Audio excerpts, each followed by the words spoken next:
Welcome to the definition of chasing your own tail.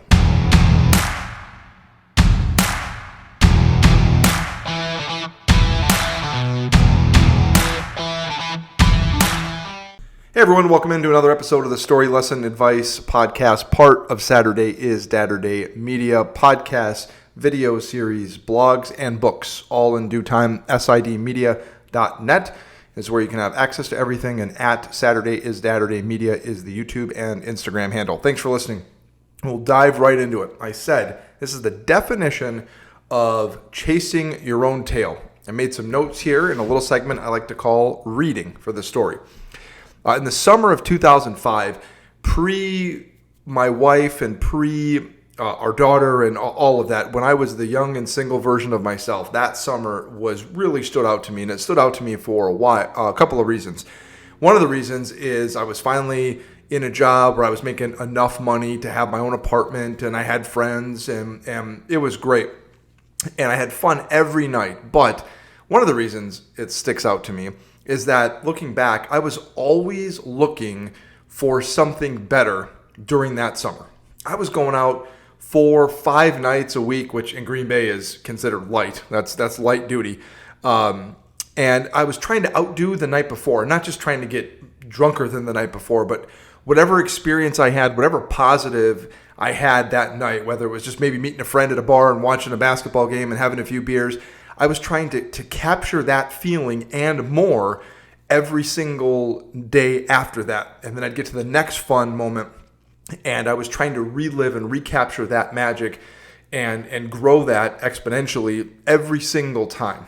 And, I would date a girl, and in my head, I was like, hey, this is exactly kind of what I was looking for at the time. Again, I was in my mid-20s, and it was like, no, it's not, because I want more. I want something else, or that if that moment wasn't as good as what I wanted or what was previously, then I was trying to chase the next thing.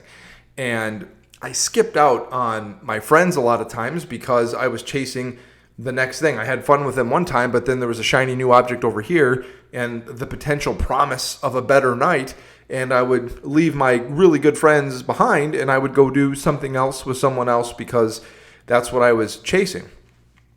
So in the middle of all of that, I moved from Green Bay, Wisconsin to Chicago. And that really changed the dynamic for me because I went from having, my circle of friends, and I knew everything. I knew everywhere to go. I knew all the bars. I knew all the bartenders. I knew all of that, to moving to Chicago, which I absolutely love, just still my favorite city. But I didn't know anybody.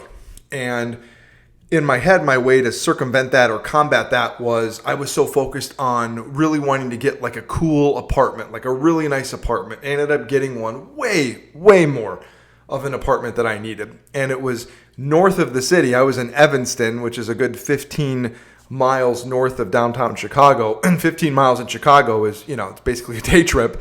So it was a long ways away from Chicago. But I thought somehow that me having a cool apartment would sort of manifest friends and women and, wow, Justin, you're so cool and all of this, or whatever I thought in my head. All it did really was leave me alone most of the time, 15 miles north of the city. And I'm, again, one of the best cities of the country. Great food, great sports. In the summertime, you cannot ask for a better city with things to do. The beach on Lakeshore Drive, festivals every other day, outdoor concerts all the time. And I was focused on trying to create the cool guy with the cool apartment kind of thing, that I put myself out of pocket for a lot of that stuff. And I missed out on a lot of things. Number one, because I couldn't afford a lot of stuff now. And number two, because I was so far north that I just was kind of out of the orbit of friends calling me or texting me or whatever, because I was so far. They're like, he's not going to be able to make it because it's a 40-minute train ride. And I missed so many good things. So then, bear with me, I moved to Dallas, and guess what? I had a roommate. Cool. I knew some people that I moved with our company, and now I went from, in Green Bay, trying to chase the next best thing, in Chicago, trying to be the cool guy with the apartment and the car, whatever that was, and now in Dallas, I was trying to be Mr. In Shape guy. So my Green Bay, Chicago, and now Dallas. I'm focusing on the wrong thing, 3 separate things. But I kind of love the hilarity of this and how ironic this is. I moved to Dallas, and I was so focused on being in shape that I routinely now skipped out on all those things that I was chasing. The happy hours, the nights out with friends, the going to games, doing all that kind of stuff. Because I was so focused on, well, I don't want to have the extra calories, and I need to be in shape because that's what I'm good. That's what's going to attract women to me, and that's how I'm going to get a girlfriend, and that's how I'm going to get the feeling of belonging and the feeling of my ego getting boosted and all that is I need to be in shape. And then what ended up happening is, well, it's kind of hard to have women find you attractive if you're sitting on your couch every weekend instead of going out. But I was fooling myself for a variety of reasons, but one of them was what I was doing to sabotage myself is I was putting so much pressure on myself to eat so strict all week long and work out, an hour a night or more, 5-6 days a week. And then by the time the weekend showed up, I was just out of gas. I'm starving because I'm not having a balanced, healthy relationship with food and a healthy diet. And when I say diet, I don't mean like diet. I mean diet as in the food that I'm intaking.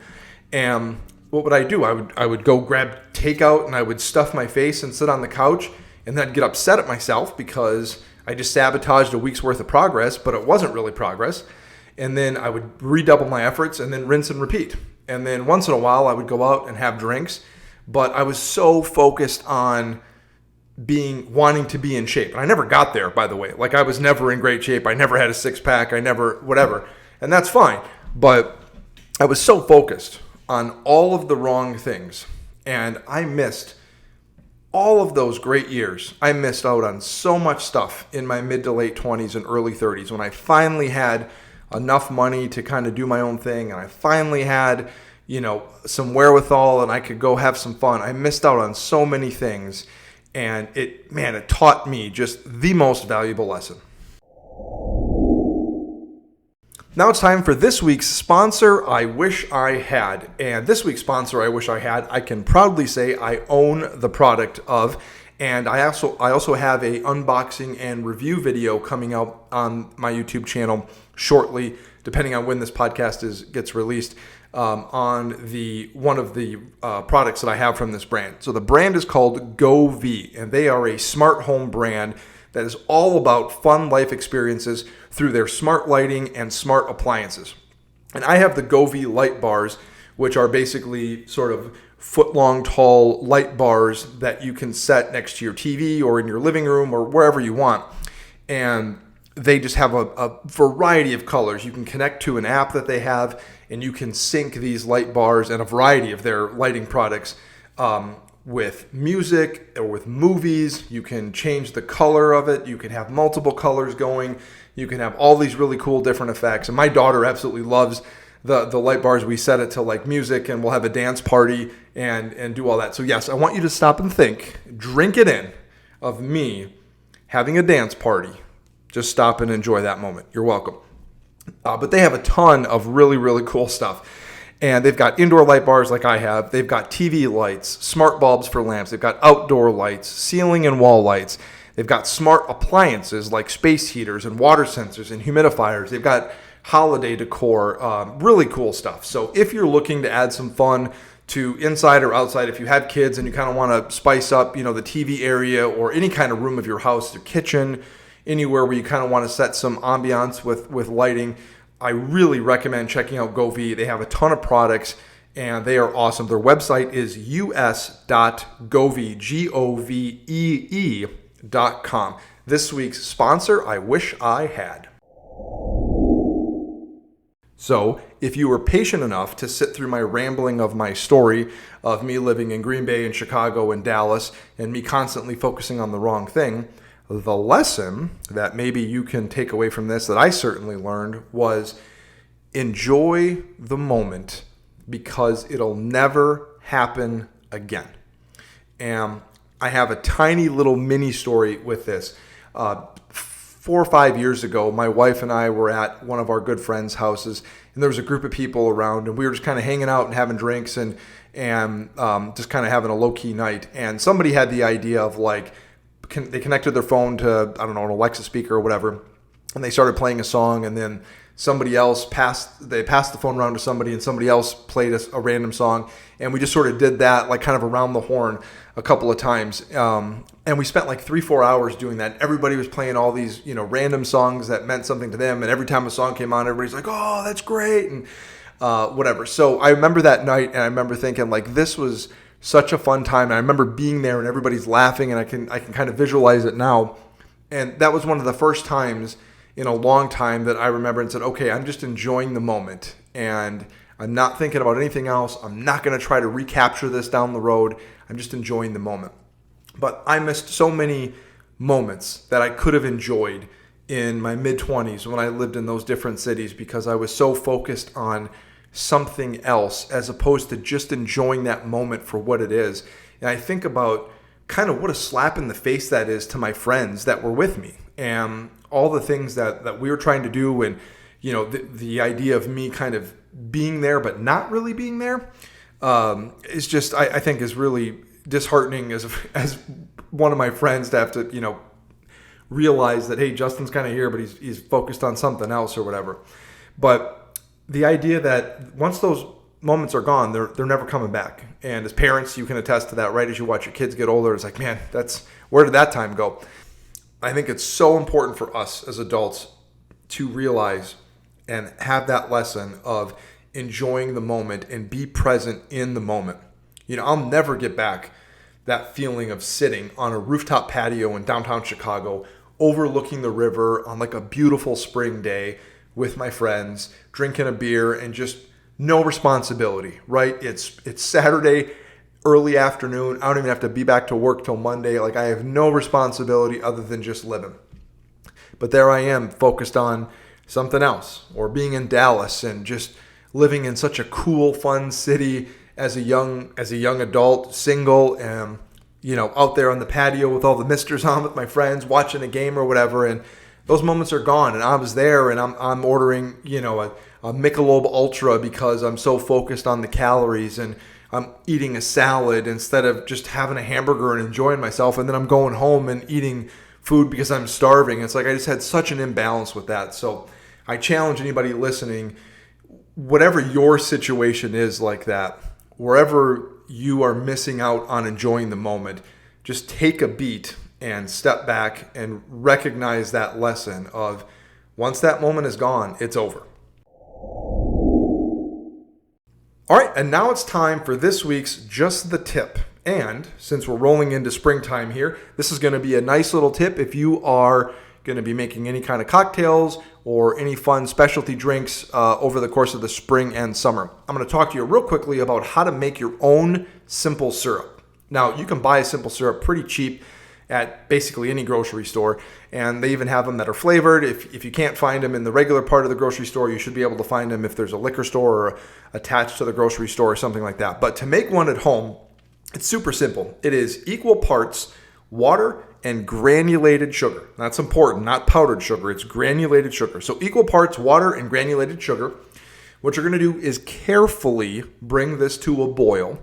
And then once it gets to a boil, you're going to turn it down to a simmer and just let it simmer for 10, 15 minutes. And that's it. Once you do that, the sugar will be dissolved in the water. It'll be one just kind of thicker liquid, and let it cool down. And then you can pour it into a container, whether it's a squeeze bottle or some mason jar or something like that. And it will hold in the refrigerator for about a week. I can't remember if it's shelf stable or not, but for sure just put it in the refrigerator and you're good to go for about a week. Now, to spice things up, if you want to add something like cinnamon sticks in, or berries, or fresh herbs, or anything like that, jalapenos, you can do that. Just experiment a little bit with how you want to do that ratio-wise, because it can be pretty intense if you're not careful. I urge you that when you boil water and sugar to be very careful, make sure there's no kids around or anything like that, because if that gets on your skin, that is not good. So nothing to be afraid of. Just be cautious about that. Simple syrup, equal parts water, granulated sugar, bring to a boil, reduce it down to a simmer, let it cook for 10, 15 minutes, let it cool, and Bob's your uncle. That is this week's Just the Tip.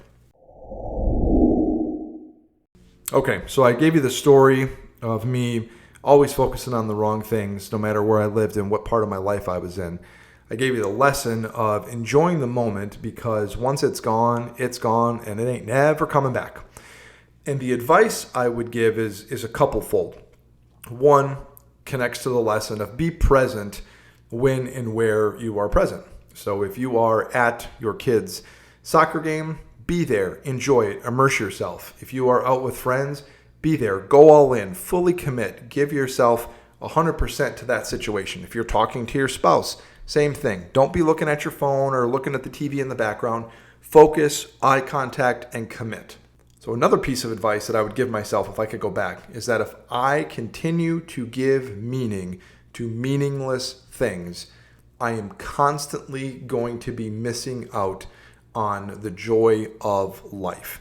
And I think some of us have a tendency to dream up and kind of romanticize things in our head of going into something what we want it to be.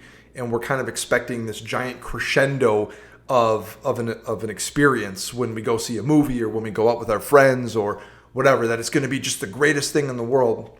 And I think for me, I was always kind of looking for that pop of awesomeness with whatever I was doing.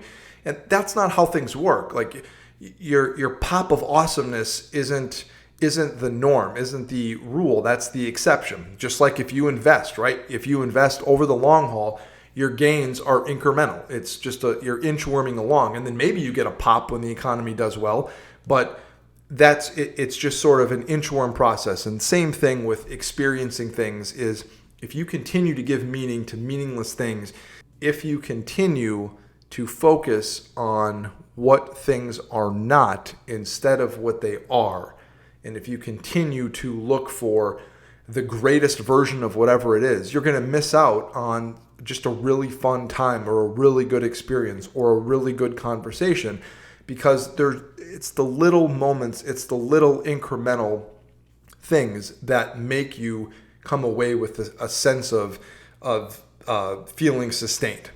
I had a tendency to have expectations on things or put pressure on myself for things to play out a certain way, or for me to feel like I need to do certain things in order to kind of force a certain type of experience.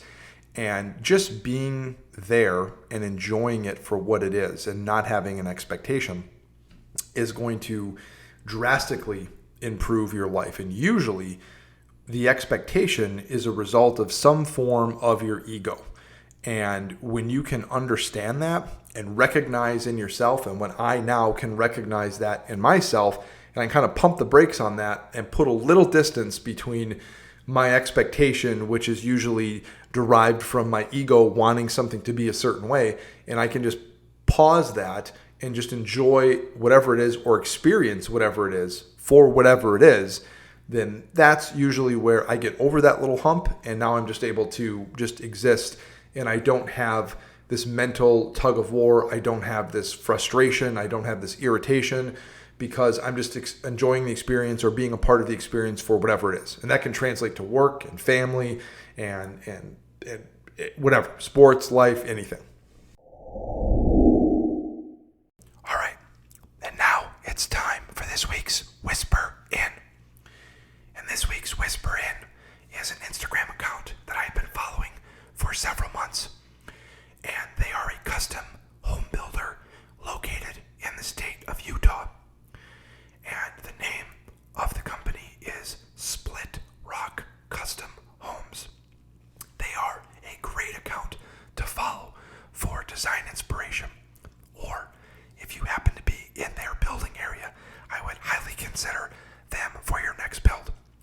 I think they have really, really thoughtful and unique constructions that showcase just beautiful transitions from the indoor to the outdoor, living spaces to working out, hidden rooms behind bookshelves, just all the cool things. Plus, I think they're really practical and innovative in how they use space in the kitchen, in the bathroom, in the bedroom. They are awesome. Their Instagram account is at Split Rock Custom Homes. Again, they are a custom home builder in Utah. Meticulously crafted, personalized process, indoor and outdoor harmony. This week's Whisper In, Split Rock Custom So the title of this episode is Enjoy the Moment. And that is kind of what I've been talking about the entire time. And I would challenge anybody that's listening to this to think about the next time you're in a situation. Are you enjoying the moment? Are you experiencing the experience? Or are you thinking about what it is not, or what you could be doing, or are you insecure about something? Whatever that case is. And that happens to all of us. Obviously, it happened to me. The advice that I would give myself and that I would give to you, any of my friends, is please do everything in your power to recognize that and then allow yourself to move past that, move through it and move past it so you can just enjoy the moment for the moment. Because, like I said, once it's gone, it's gone. The sponsor for this week's episode, the sponsor I wish I had, is Govee, the smart home brand. All the cool things with lights and appliances. Give them a look. Check out their Instagram account. Check out their website, us.govee.com. Really cool options to kind of fun up and spice up lighting in and out of your house. Just the tip segment was about how to make a simple syrup. Equal parts water and granulated sugar. Boil, simmer, and away you go. Add some fun stuff like cinnamon sticks or jalapenos if you want to make it flavorful. The Whisper In was Split Rock Custom Homes. They're an Instagram account that I've been following for several months. They're a custom home builder out of Utah. Just spectacular homes. Really cool for design inspiration. If you're in the area where they build in, I would definitely look at them as a home builder. Really cool stuff. Everything you could possibly imagine in a house. So thank you so much for listening to this week's episode. If you are enjoying these, please share the episode, share the podcast with your friends, with other people. Consider leaving a review, consider leaving a comment. And this will be moving to 2 times a month now as I fold in another podcast, I Hate Reading, and I fold in 2 more video series, 3 video series. The I Hate Reading, the video component of the podcast, which is very video driven, and then the unbox and review videos where I unbox and review products I actually own to give you guys some help with making better purchasing decisions, and then also a culinary video series coming very soon as well. So thank you so much for listening to the Story Lesson Advice Podcast, part of Saturday is Dadderday Media, sidmedia.net, and at Saturday is Dadderday Media for the YouTube and Instagram handle. We'll see you next time. Thanks.